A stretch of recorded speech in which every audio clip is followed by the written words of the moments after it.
Message is allowed. Yep, we're live. Go ahead. Hey everybody, I'm Scott Alexander. We are here at Temple Beth Or, a synagogue in Raleigh, in North Raleigh. It is about 12:30. It's about 50 degrees. It's a little windy. Hope everyone can hear us. So what we're going to talk about today is what Temple Beth is doing to reduce their carbon footprint and reduce their energy bills. So as I said, I'm Scott. Temple Beth approached us about 2 years ago. I have to say this has been a long project in the making, but many thanks to people like James Cantor, who's a member here at Temple Beth Or, who's really kind of pushed everyone to make this decision. They have a new roof, brand new roof here, just got put on a couple weeks ago. Other folks like Hillary Lamb, who's now executive director at Temple Beth, and Jeff Gordon, Lee Goldsing, the whole group. They've been a lot of fun to work with, and we're excited to get started. So as you can see, we are going to put a 93 kW system on here. What does that mean? Well, if you look over here, all this is going to be full of panels. We're going to put panels, and this is what we call the racking. So I'm just going to kind of give you a quick overview of what each piece is. This is Aero Compact Racking. Aero Compact is the name of the racking company. They're based in Matthews, North Carolina, just outside Charlotte. This particular piece is the tray, and in this tray there's going to be concrete blocks, so that's what we call ballast. So this is going to be a ballasted system, meaning we're not going to penetrate this TPO. The weight of the ballast is going to hold the system down, and this is engineered to withstand 120-mile-an-hour wind codes. These are called the feet, so you can't see it now. If we wait long enough, you might see it. So a panel is going to go here, it's going to attach here, and it's going to attach here. And so what you're going to see is this whole roof full of those panels. Underneath these trays,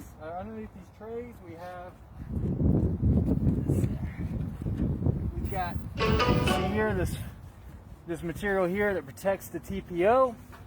Underneath the feet, we have this material that protects the TPO. We have all the racking material over here. Let's walk over here. Very careful.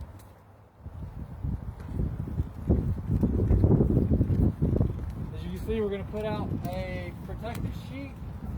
And what's happening over there is the guys are picking up the pallets of panels with that log.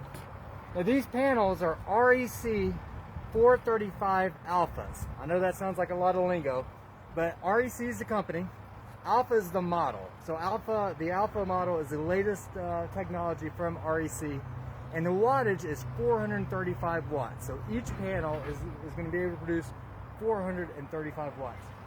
So there's going to be 216 of those panels on this roof. So today's the first day, so they're going to, you see they're picking it up. They're going to bring that right over here.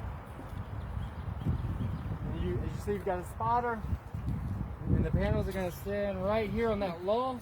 And so the team is going to go grab them and start setting them up in that corner where you see Derek and Aaron over there. So once they get this up, this system is going to produce about 110,000 kilowatt hours in year one. What does that mean? Well, if you stretch this out for 25 years, it's going to produce 2.6 million kilowatt hours. Now I know that's kind of hard. You think, well, what is a kilowatt hour? What does that mean? Well, if you translate that into greenhouse gases avoided, that's like, hold on, let me get my cheat sheet. I got it here. Oh, that is like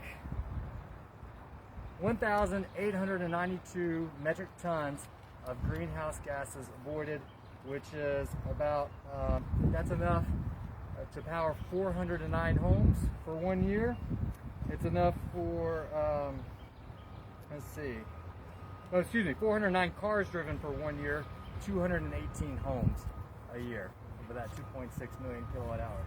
So yeah, that's what they're doing. So I guess the big thing is, why is Temple Beth doing this? And I bet you if you ask James, or you ask Hillary, or you ask Jeff, or you ask Lee, you might hear something along this. Is it's the right thing to do for the environment. It's a way to demonstrate the congregation's commitment to environmental sustainability. And maybe the second reason, depending on who you ask, it might be the first, is they're going to be able to save money. They're going to save about $8,000 a year on their Duke bills by having this system on their roof. So it's a good deal. It's going to take us about 3 weeks to get this thing fully installed. Probably another couple weeks for Duke to do the what they call the meter swap, where Duke is going to put a smart meter, and then they're going to be ready to get this noonday sun or spring sun. So there may be questions popping up. Lewis, any questions so far from our audience? So many. Not yet. No questions yet. So Laura, do you have any questions for me? No, Scott. Can you talk about? We haven't gone 10 minutes yet. Kathy, we haven't gone 10 minutes. Scott, talk about. Why solar? That's right. Environmental and financial. Both environmental and financial. Talk about the incentives. Incentives. That's a great question. So Temple Beth is going to get $63,250 from Duke Energy as a rebate for putting this system on their roof. And that rebate is available to all tax-exempt Duke customers in North Carolina. It's a first-come, first-served rebate program. However, there's still plenty of rebate capacity for tax-exempt boards. So yeah, they get that rebate after the system's installed. I know it's getting a little windy now. Should we watch our law as it brings the OSHA, if you're watching, I just want everyone to know this is definitely safe here. Definitely safe. We're adhering to all safety guidelines. We have our spotter. All right, what other questions we asked? Let's see. Do you want to talk about the lease at all? Yeah, this is a lease system. So essentially what we're doing is Temple Beth will be leasing this equipment from Eagle Solar, and there's some tax advantages that we, Eagle Solar, monetize to make this a cheaper lease for Temple Beth. So it can get complicated very quickly, but essentially this is it. If you're a tax-exempt org, it makes sense for you to lease a solar system as opposed to an outright purchase, at least initially. And the reason that is because we monetize the tax benefits. Well, let's have you stand a little bit over here. The reason that is because we monetize those tax benefits, and then you, the customer in Temple Beth, they get the benefit of those tax benefits, not because they pay taxes, because they don't, but because they have a lower lease payment. That lower lease payment means it's more financially advantageous for a group like Temple Beth or another tax-exempt org to go with a lease as opposed to an outright purchase. But Temple Beth will buy these panels. They are slated to purchase these panels in 10 years. So they have a 10-year lease. Typically, we see our leases run from 10 to 20 years. And we've seen as short as 5, but more often than not, it's usually 10 to 20 years we have the lease. Okay, we have a question from Ira Richmond, and he wants to know how the weather affects the installation. Yeah, good question. Right now, it's windy. But we can install as long as it's not raining. If it's raining, we usually we stop.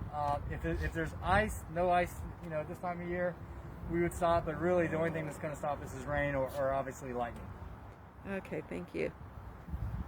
There was something else I was going to say. Let's see. I was going to show you. Well, if they're coming up on each individual panel, and then when it comes up there, I see a box coming up. There's something called a rapid module shutdown device, and that's we call them TIGOs for short because that's their brand name. And what it is this little box is going to go on each panel, and that's required by the National Electric Code 2017. And what it is these panels will shut down. The individual panel will shut off its power within 3 seconds, and again that's for code, and that's for fire prevention. Okay. Safety. And Mr. Richmond has another question, and he wants to know the annual cost of cleaning and maintenance. Very good question. So it depends. On a rooftop like this, you're going to probably look at somewhere between $8 and $10 a kilowatt. So that's probably $800 to $1,000 per year to maintain the system. That includes cleaning, but that also includes changing out any parts or the labor associated with it. Typically, once panels are up and they're working, the only thing that you're going to have an issue with is the inverter. Now, you might be able to see over there in the distance a little box by the trailer. it's kind of R2D2 height. That is the inverter, and that inverter is going to sit right over here. Ah, cray. Basically right where some of those cones are. And that inverter is going to take all the energy from these panels, DC, and it's going to convert it into AC energy. And that AC energy is going to go right over the top of this lip, just like that gas pipe there, overlip, down to the main electrical meter that's right in the courtyard of Temple Beth. So that inverter itself, that's probably the thing you have to monitor. That the inverter has a monitoring platform. It tells you how much is being produced. When we do a lease, we do a 20-year extended warranty on the inverter. Okay, I'm going to pan around for a second, and then we've got another question. I think that the panels are coming up. Not quite yet. Okay, we have another question. What is the maximum current output at full capacity? That's from Guy Smith. That's a technical question. You can't ask a sales guy a technical question. What is the maximum? Let's see. Hey, Aaron, in the 93 kW system, what is the maximum? What is it? Maximum? What is the maximum current output at full capacity? Maximum current output at full capacity. Let's see if Aaron passes this test. It's NC State right here. Maximum current output at full capacity. Yeah. No pressure, I'm zooming in. That's a great question. Honestly, couldn't tell you. So it's 93 kW, Yeah. 216 panels at 435. So what is it? So in terms of 216 times 1.5, so that's 9. yeah, I mean it's 93 kW. I mean that's the size of the system. I don't know if that's the in terms of output production, I mean we're looking at 110,000 kilowatt hours. But I don't think that's what the answer he's looking for either. No. All right, did he clarify? No, he did, but I don't know if we need him to clarify. I can't do that math in my head, so. I mean, the current is going to be like the function of the voltage and then the power. So if it's 93 kW, then you would divide that by whatever our system voltage is, which is, I would have to look at the side of the modules to see, because that depends on how many modules are in a string together. And you said and we're stringing together seven panels per string, and then 12? 7 and 11, depending on where in the array we're at. Okay, we got a little bit of clarity, I think. He says, what is the maximum current output at full capacity collectively of the system being installed? So is he looking for the DC? I think he's well. That is 93 kW DC size. In terms of the AC side, is 88. 88. Oh, you got the panels coming right up. Oh, here come the panels. But afterwards, let's talk about the AC DC thing.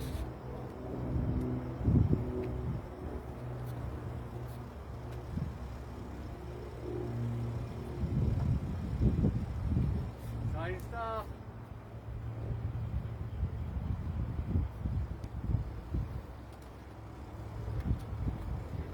Mr. Richmond wants to know if there's going to be battery storage, and they're not doing battery, are they? No battery storage. No battery storage, Mr. Richmond. Not yet, at least.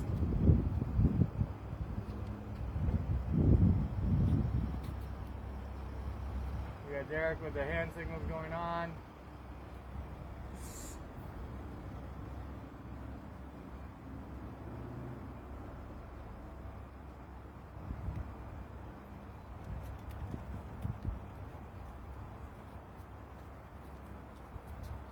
How low can you go?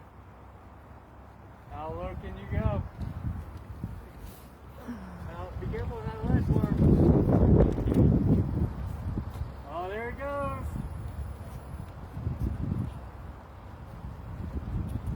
All right.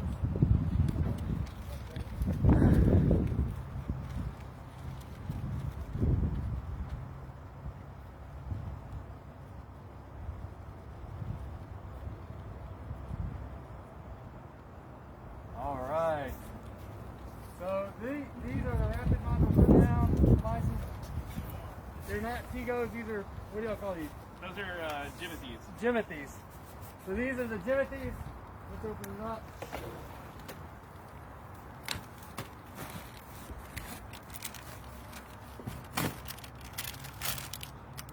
Okay, again, and I know you've said this before, and I did not listen as closely as I could have. The AC current on this system is what, Scott? 88 AC, kW AC. So this is the Jimothy. This is that rapid module shutdown device. This is going to go on each panel. It's going to clip on, and it's going to make sure the panel shuts down within 3 seconds. And that is required by the NEC code. Okay, here As comes you see, the panels panels are coming. These are the REC 435s. So Lewis and I are going to jump in and help for a second.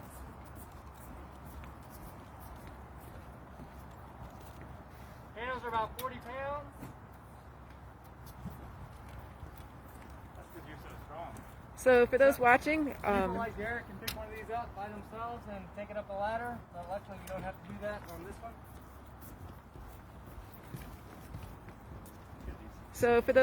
solar obviously comes from the sun and hits the panel and produces DC current, and buildings use AC current, so the inverters will then And then brings convert the energy, the electricity, over to what Temple Beth Or can use. They may have been asking, let's see the, let me see your phone for a second. Okay. I'm going to film. Hi everybody. Right here, let's see, I don't know if you can see that. There it goes. REC 435 alpha 72 cell, PMAX 435 watts, IM MPP 9.79, voltage 44.5. Oh, it's right there as well. Turn that back around. All right, have we been 10 minutes yet? I cannot see for anything. Yeah, we've been 17 minutes. Oh, all right, well, good deal. All right, so Yeah. many thanks to Temple Beth Or for hosting us, working with us, and we're excited to get this, and we'll check back in a couple of weeks. Oh wait, Derek. Is that one? Yeah, let's set one. Okay. What do you get? Oh, okay. Let's Hold set on, one. everybody. Wait, yeah, let's set it. This is the big part of the whole shebang. Aaron, do you want to grab the flute?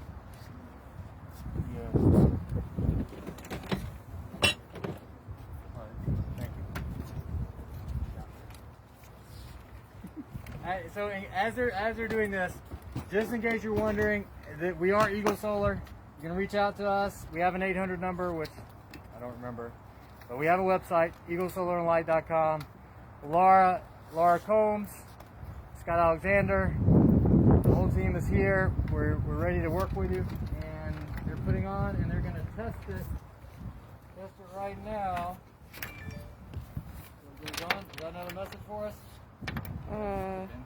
Jennifer Griffith says it's exciting. It is exciting. Hey, Jennifer. Thanks for being here.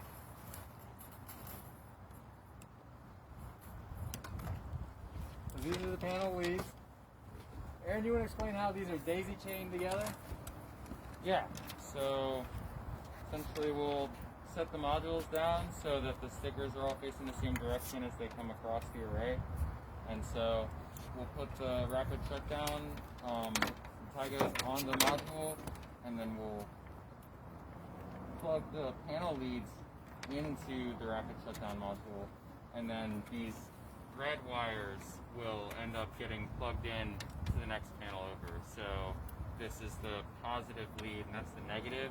This will reach over, and then this, imagine a panel coming here, that plug from the other panel will come in, and we'll hook them together. And then usually we use these little clips here to tuck the wires in so that they're not, coming down to the roof. What we're doing with this is we're making sure that the Jimothy isn't bad, and that it's going to be reading the proper.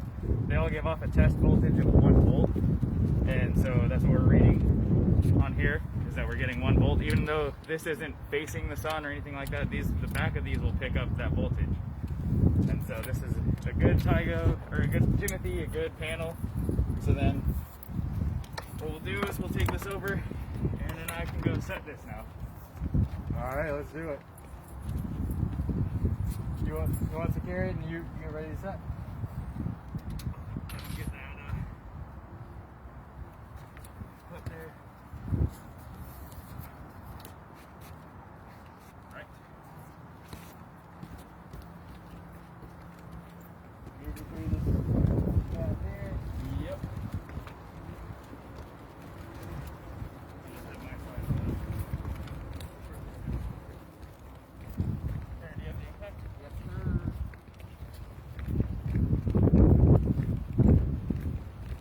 First panel. Lights up.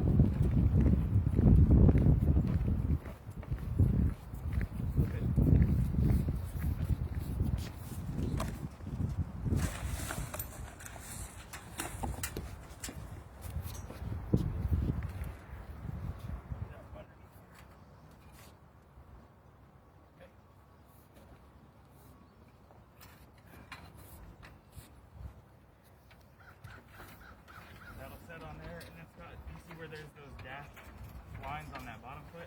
Yep. You want to line up your panel right there, and keep the bottom of your foot here on that blue line.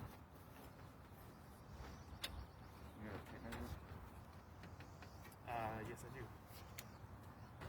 See your impact?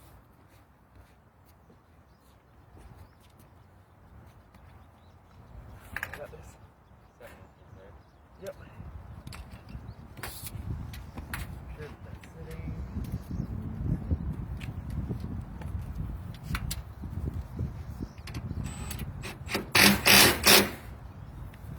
One.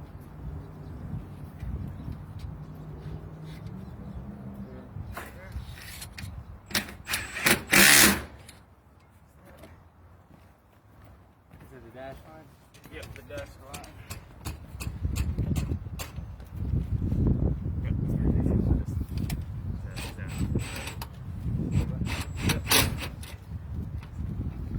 So now this is ready for the next panel. We leave this side open, and then our other panel just sits right inside of there. And then boom, boom, boom, boom. As we're going, we're managing our wires. That way we don't have to come back up underneath here. And so these mid clamps have these little teeth in them that kind of bite down onto the panel. They're kind of, Aaron, do you have a mid on you? No? I can take one off. Very small piece.